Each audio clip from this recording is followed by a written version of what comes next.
Viewer discretion advised. The following contains sensitive material intended for educational and entertainment purposes only.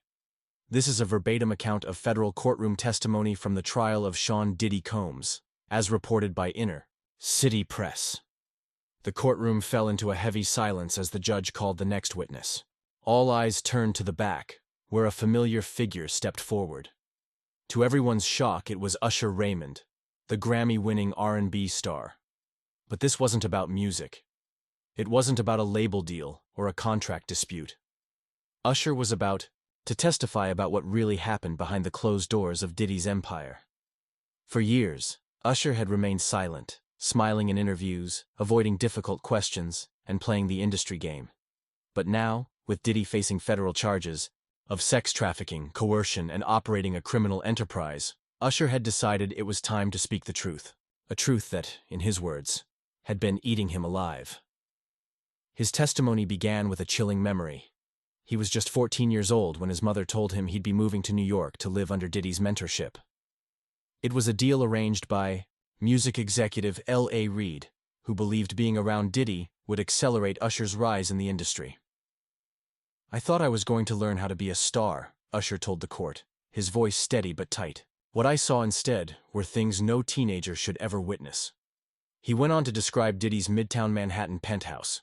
Champagne served at breakfast, strangers passed out in rooms he didn't even know existed, and celebrities he recognized from TV lounging half-dressed. It wasn't a home. It was a scene. "They called it the Flavor Camp," Usher said. "At first, I thought it was just branding. Later, I realized it meant indulgence." According to Usher, the so-called mentorship quickly shifted from musical guidance to something far more disturbing. There were no lessons on vocals or performance, just an invitation to observe a wild, chaotic lifestyle. "He told me, 'This is how we do it. You don't ask. You just watch. Learn by watching. That's how grown men roll.'" The courtroom remained locked in silence as Usher painted a picture of what he witnessed as a child. His words now hang over the trial, not just as testimony, but as potential turning points in a case that could shake the entertainment industry to its core. Usher continued his testimony with a chilling recollection. He described one night when he woke up around 3 a.m. and noticed people wearing masks entering the apartment. The hallway was dimly lit by candles, and soft music played in the background. Curious and uneasy, Usher walked into the living room, and what he saw, he said, could only be described as a ritualistic party. "It wasn't just sex," he said. "There was structure to it, cameras, lists, and no one looked surprised. I remember thinking, did I just walk onto a movie set? I knew I shouldn't be seeing this." Usher said someone told him to go back to bed, but he couldn't sleep that night. That moment, he said, changed how he saw Diddy forever. The next part of his testimony focused on what he didn't know, what no one warned him about. Not his mother, not his record label, not the insiders who, in hindsight, clearly knew what kind of world he was walking into.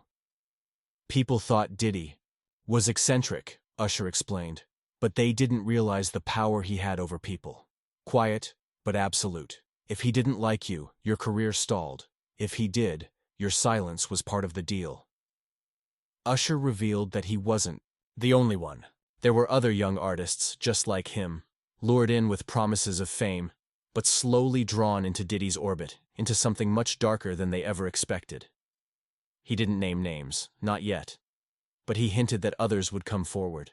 "There were people around us, assistants, drivers, musicians, who saw. Everyone acted like it was normal, but deep down, they knew. The adults failed us." Then came one of the most disturbing parts of his testimony, a private trip to the Caribbean when Usher was just 15. It was supposed to be a retreat, just me, him, and a couple others. The place was remote, no press, no cameras. He paused, then said quietly, "That's where I realized I wasn't there to learn anything about music." He didn't go into full detail. "I won't say everything," he added, "but what I will say is, I wasn't given a choice about the environment. I was placed in. It took me years to understand the manipulation." The courtroom sat frozen. Usher concluded this portion of his testimony by saying that after that trip, everything changed. Diddy became more controlling, There were always new people, more parties, and more unspoken rules. And every time Usher tried to push back, he said he was reminded who held the power. "You don't bite the hand that feeds you," Diddy told him. "Remember who gave you this life." Usher ended the segment of his testimony with a piercing stare aimed directly at Diddy. "You didn't give me this life," he said. "You gave me nightmares." Then came what many in the courtroom described as the most stunning portion of his testimony. Usher recalled being just 16 years old when he was presented with a contract, disguised as a standard non-disclosure agreement, NDA, meant to protect Bad Boy Records' internal affairs. But according to Usher, this document went far beyond business.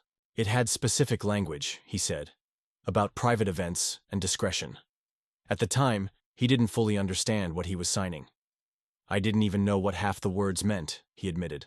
"My mother had to co-sign. The label's lawyers said it was standard. But looking back, I know what it was. A contract to keep me quiet." He signed it because he trusted them. "That signature bought my silence for years. I wasn't allowed to speak about the parties, the guests, the behaviors. I was told it would ruin the brand. But what about what it did to me?" Years later, in 2009, Usher said he tried to break that silence. He was working with a major publication on what was supposed to be a career retrospective, until the questions started getting personal. "Suddenly I got a call," he said. "It was from Bad Boy's old legal team. They reminded me of my NDA. Their warning was clear. 'We hope you're not trying to jeopardize your reputation.'" He never followed through with the interview. But the pressure didn't stop with lawyers. Usher claimed he began receiving veiled threats from people still tied to Diddy's inner circle, even ones he hadn't spoken to in years. "You think you're done with that world," he told the court, "but it's never done with you. And if you step out of line, there are consequences, not just to your career, but to your safety." The courtroom fell silent again as Usher pulled out a copy of the NDA. The judge allowed it to be submitted into evidence. It included unsettling clauses about audio-visual documentation and unauthorized reproduction, phrases that, in light of the alleged freak-off video library, now took on an ominous tone. Usher's voice cracked slightly. "That document made me feel like I was crazy for years, like everything I saw, everything I felt, wasn't real, because I wasn't allowed to say it out loud." He then recounted a lesser-known but deeply disturbing moment from 1996, when he was just 17 years old. Diddy had taken him to an exclusive mansion party in Atlanta. The house was extravagant: marble floors, celebrity guests, models, high security, and music that went on until sunrise. But what struck Usher wasn't the luxury. It was what was hidden. He said Diddy whispered something to a security guard, who then unlocked a door at the back of the mansion.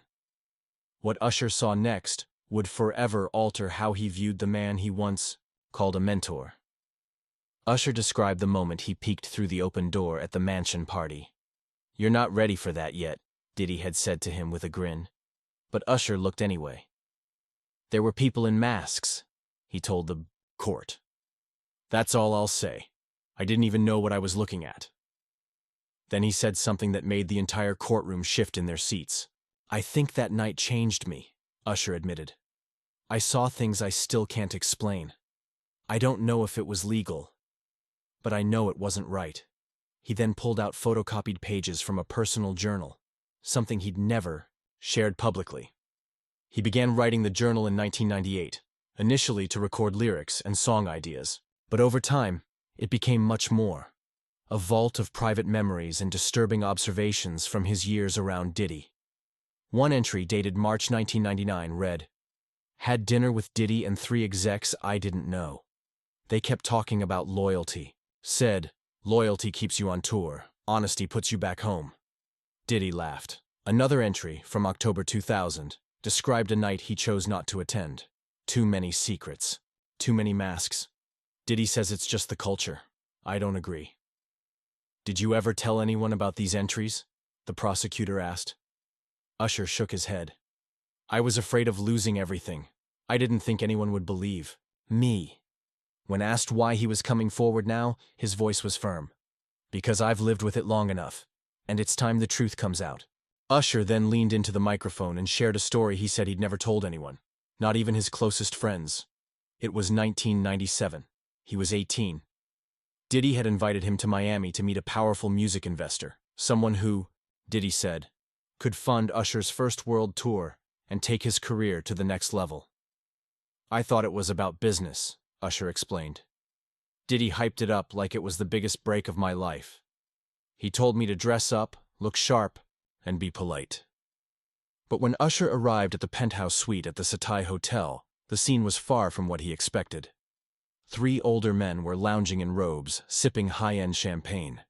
Several young women sat quietly in the background. It didn't feel like a business meeting.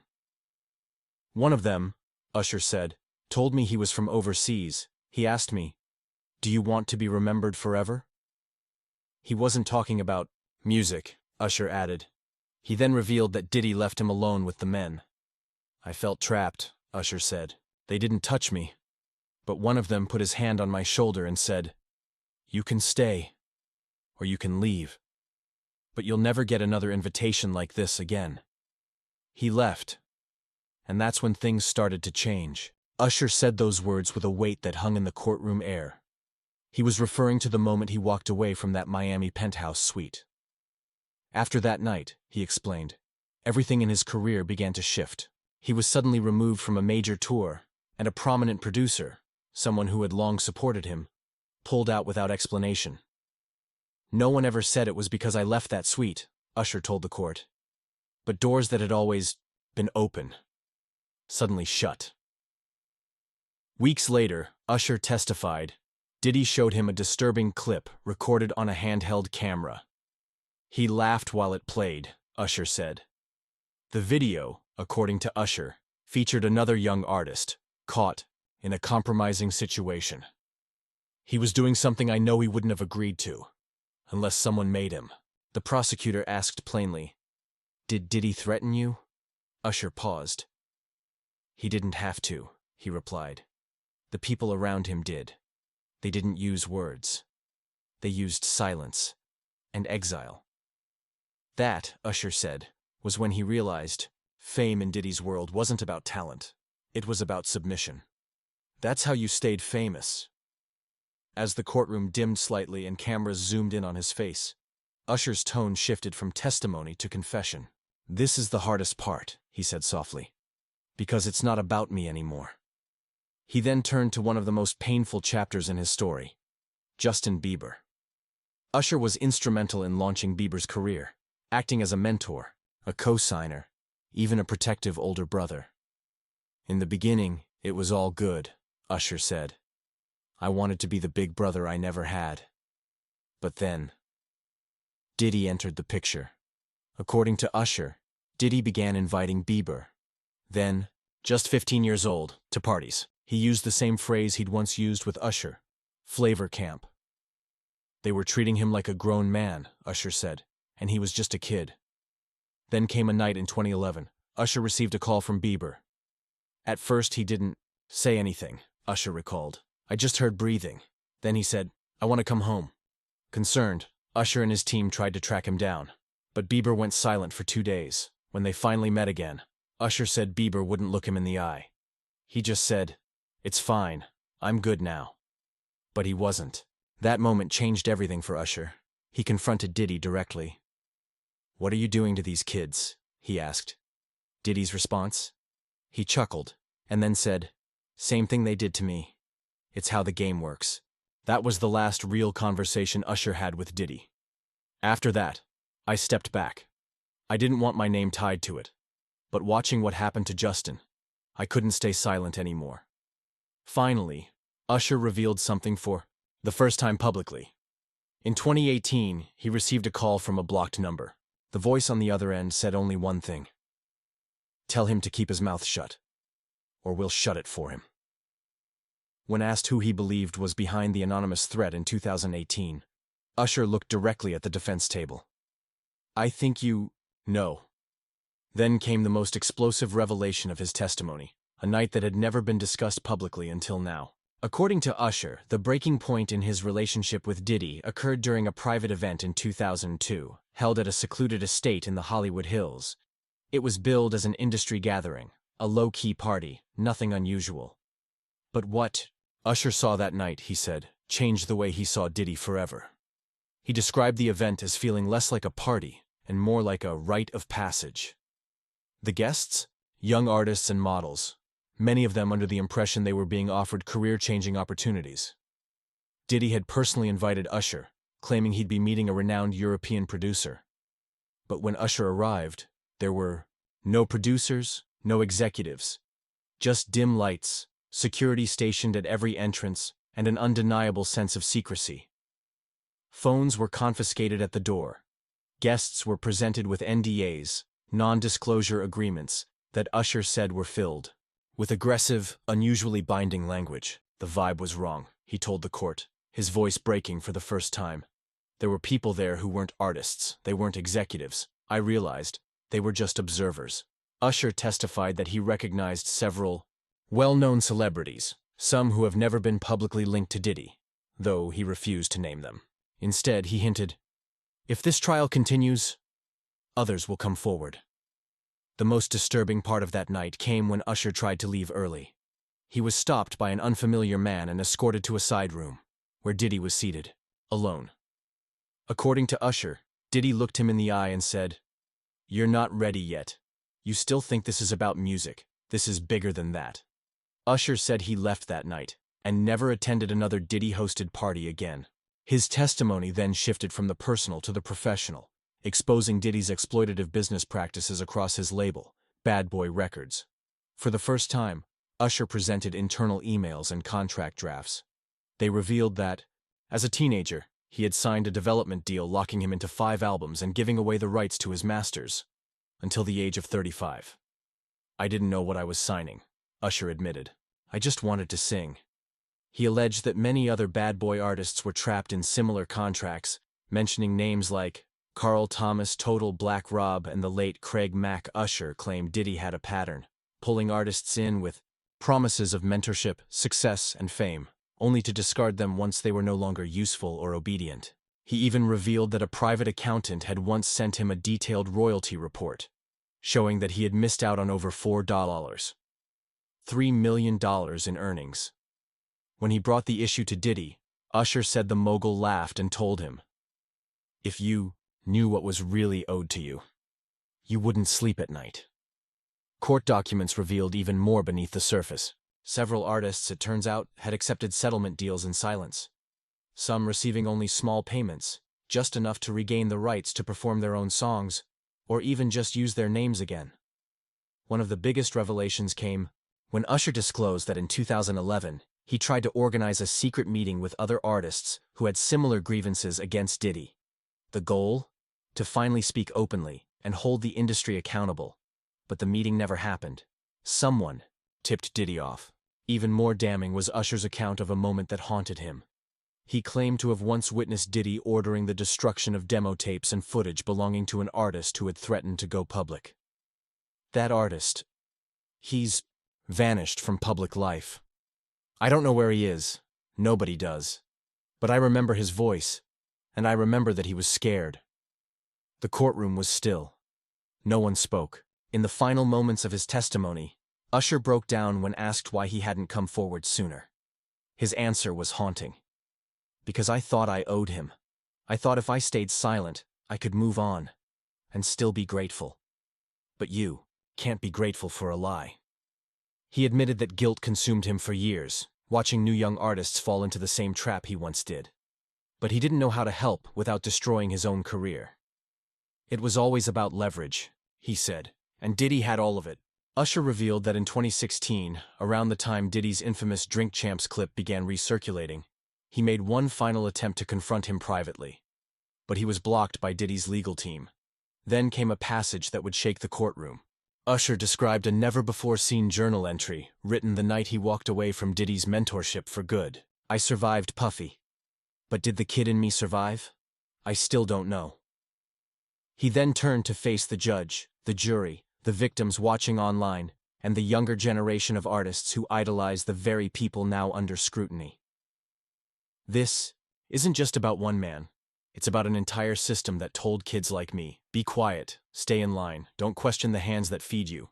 But I'm here now, and I'm not afraid anymore. Not for me, because I already lived through it. I'm doing this for the ones who didn't." The courtroom sat in total silence. What began as a federal case about racketeering and trafficking had become something much bigger. A long overdue reckoning for decades of silence in the music industry. Then came a final shock. At the height of his fame, just after the release of 8701 in 2001, Usher quietly vanished from the spotlight for a full week. Industry insiders assumed it was just a break from the tour grind. But in court, Usher revealed the truth. He had checked into a private mental health facility in Northern California, under a false name. The reason? Unresolved trauma from his time living with Diddy as a teenager. Usher admitted to suffering panic attacks beginning shortly after he turned 20.